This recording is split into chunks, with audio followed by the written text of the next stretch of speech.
오늘의 두 번째 랭킹입니다. 여 지도부 관저 만찬.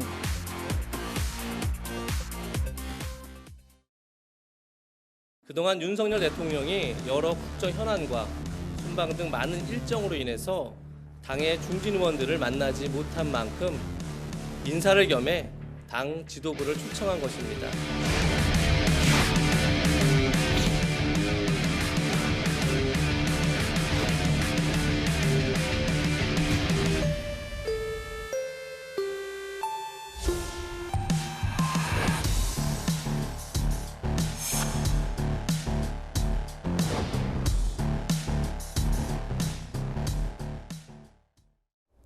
네, 어제 취임 200일을 맞은 윤 대통령 여당 지도부를 관저로 초청해 만찬을 가졌습니다. 이번 만찬 지난 9월 국민의힘 정진석 비대위가 꾸려진 후 70여일 만에 처음으로 이뤄진 만남이었습니다. 정미경 최고위원님, 주요 의제, 국정 운영 기본 방향이었다 이런 얘기가 나오는데요.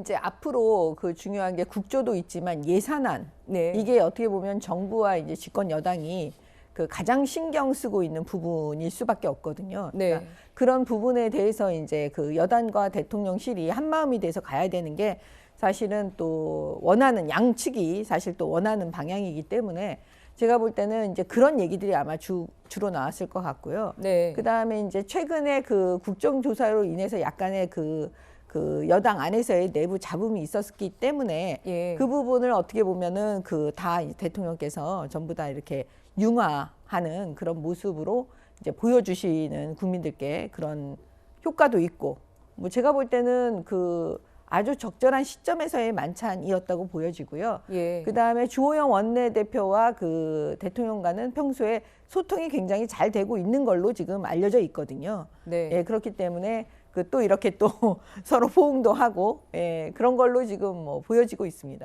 네, 그 얘기는 뒤에서 조금 더 나눠보도록 하고요. 어제 만찬 자리 김건희 여사가 직접 안내를 맡기도 하고 윤 대통령은 축구 얘기를 꺼내면서 화기애애한 분위기로 진행된 것으로 알려졌습니다. 한남동 관저로 거처를 옮긴 대통령 부부, 얼마 전 방문했던 빈살만 사우디 왕세자에 이어서 여당 지도부가 관저의 두 번째 초청 손님이었다고 합니다. 어제 자리에서 윤 대통령이 주호영 원내대표를 끌어안았다고 정미경 위원께서 얘기를 하셨는데 원내대표를 선배라고 부르면서 꼭 끌어안았다. 그리고 격려하고 포옹했다. 이런 얘기가 있었습니다. 네, 박상규 의원님, 이건 어떤 의미였을까요? 한 분은 판사고 한 분은 검사 출신이니까 학교 관계는 아니지만 여러 가지 의미에서 또 한국적인 예의를 대통령이 갖춘 게 아닌가 그런 생각이 들고 또 흔들리는 그런 위상에 힘을 실어주는 그런 제스처가 아니었나 이렇게 생각을 합니다. 어제 이제 만찬에서 또 핵심적인 내용이 김건희 여사가 그 자리에 직접 동석은 안 했지만 이렇게 안내도 하고 또 뒤에 얘기가 좀 나오겠습니다만은 장경태 최고위원 발언으로 야기된 조명 논란에 대해서도 네. 발언을 일부 했다고 하거든요. 가슴이 아프고 또 상당히 네. 울었다. 그다음에 돈을 걷어서라도 더 도와주고 싶은 마음이었다. 이게 이제 알려지기도 하고 그랬는데 편하게 밥 먹자고 하면서 이 사회적 분위기를 고려해서 음주는 자제했는데 맥주를 가볍게 곁들이는 정도는 했다고 그래요. 네. 네, 그렇습니다. 네, 앞서서 주호영 원내대표 이태원 국정조사에 대통령실을 포함하는 문제와 관련해서 상당히 난감한 상황에 처하기도 했었습니다. 먼저 관련 영상 보시죠. 실제 제 생각도 그런 쪽에 가까웠어요. 일방으로 처리해서 국정조사를 한다는 거를 저지하려고 말하자면 고육지책으로 합의한 것이지 우리가 이 방법이 좋아서 합의한 건 아니지 않습니까? 정부와 소통 잘하고 있습니다. 그런 거 일일이 다 미주알 고주알 물으려고 하지 마시고. 네, 그러니까 이태원 참사 국정조사를 놓고 친윤계는 반대표를 던지고 대통령실은 불편한 심기를 직접 드러냈는데 이 과정에서 주호영 원내대표의 조율이 만족스럽지 않았다라는 그런 얘기도 나왔습니다. 정혁진 변호사님, 좀 어떻게 보십니까? 글쎄요, 대통령실이나 친윤계에서는 그렇게 생각을 혹시 했을 수도 있을지 모르겠는데 사실 법을 따지면요, 이걸 막을 수가 없거든요. 네. 국정조사법은 국회 제적 4분의 1만 요구를 하면 그럼 또 국회의장이 이걸 진행할 수밖에 없거든요. 그렇기 때문에 지금 여기에 대해서 정치력을 어떻게 더 발휘할 것인가 쉽지 않았을 것 같고요. 더군다나 지금은 여소야대 아니겠습니까? 그런데 단순히 여소야대도 아니에요. 지금 정치가 이런 식으로 극한으로 치닫는 적이 우리 그 역사상 있었는가 싶을 정도로 여당이나 야당이나, 그런데 야당이 엄청난 다수당이니까 힘이 더 그 강력하죠. 네. 거기에다가 대통령도 지지율이 그렇게 높지 않은 그러한 상황이기 때문에 원내대표가 참 힘든 자리이다. 그렇기 때문에 그 윤석열 대통령도 따로 그 지금 원내대표에게 힘을 실어주는 듯한 그러한 모습을 보여주신 것이 아닌가 싶습니다. 네. 하지만 야권에서는 오히려 친윤이 약화됐다라고 보는 분위기도 나오고 있습니다. 관련 얘기 듣고 이어가 보겠습니다. 12명 반대 21명 기권 본회의에서 원내대표로서 리더십을 계속 유지할 수 있습니까? 친윤이 반대한 것만 보지 말고 네. 국조를 합의했던 이 결과로 보면은 친윤들이 자신들의 주장이 관철이 안 된 거 아니에요. 네. 그래서 이건 균열의 서막이고 음. 본격화되는 거다. 그래서 네. 주영 원내대표의 친윤에 의한 이제 흔들기 이런 것들도 있지만 거꾸로 그런 것들이 잘 안 맥힌 결과다. 네, 친윤들에 대한 이런 분석, 친윤이 약화되고 있다 이렇게 얘기를 했는데요. 최진봉 교수님도 여기 동의하십니까? 뭐 친윤이 약화됐다 안 됐다 이런 의미보다 저는 이렇게 생각해요. 국회의원들 입장에서는 당연히 국조를 하는 쪽으로 방향을 잡는 게 맞다고 봅니다. 네. 주호영 원내대표가 뭐 비판이 있든 없든 저는 선택을 한 건 잘한 거예요. 국민들이 볼 때 국민의힘에서 그럼 계속 국정조사 거부하고 아까 뭐 정익진에서 얘기했지만 법적으로 막는 것도 상당히 어려운 상황에서 거부하는데 무슨 명분이 있겠습니까? 저는 떳떳하게 국정조사하고 문제가 있는 거 도려내고 찾아내서 국민 앞에 소상히 밝히고 그게 여당이 할 일이라고 저는 생각해요. 근데 만약에 정말 반대하는 분, 친윤 몇 분이나 이런 분들이 반대하고 이런 부분도 저는 바람직하지 않다고 봅니다. 그게 국민들이 볼 때 어떻게 보이겠습니까? 국회는 물론 뭐 여당 같은 경우야 대통령실과 뭐 여러 가지 의견도 조율하고 또 대통령실이 요구하는 것을 일정 부분 반영하고 이럴 수 있죠. 그러나 그것이 너무 대통령실이 주도하는 쪽으로 가면 안 되는 거예요. 여당도 여당의 목소리를 내는 거고 국민의 의견을 전달하는 통로가 돼야 되지 않겠습니까? 네. 그런 점에서 온다고 하면 뭐 반대편 내시는 분들은 본인들의 선택이니까 저는 그거 존중하지만 저런 모습을 보이는 것도 저는 바람직하지 않다고 개인적으로 생각을 하고요. 주호영 원내대표가 어떤 반대가 있었든 아니면 뭐 친윤 세력이 일정 부분의 반대가 있었더라도 저렇게 한 것은 저는 칭찬받아야 될 부분이다 이렇게 생각합니다. 네, 이런 가운데 윤 대통령 여당은 벌써 5번이나 만났지만은 야당과의 만남은 전혀 없었습니다. 야당 쪽에선 이번 윤 대통령과 여당의 만찬을 바라보는 시선이 곱지만은 않은데요. 정미경 최고위원님, 왜 아직도 한 번도 만나지 않았을까요?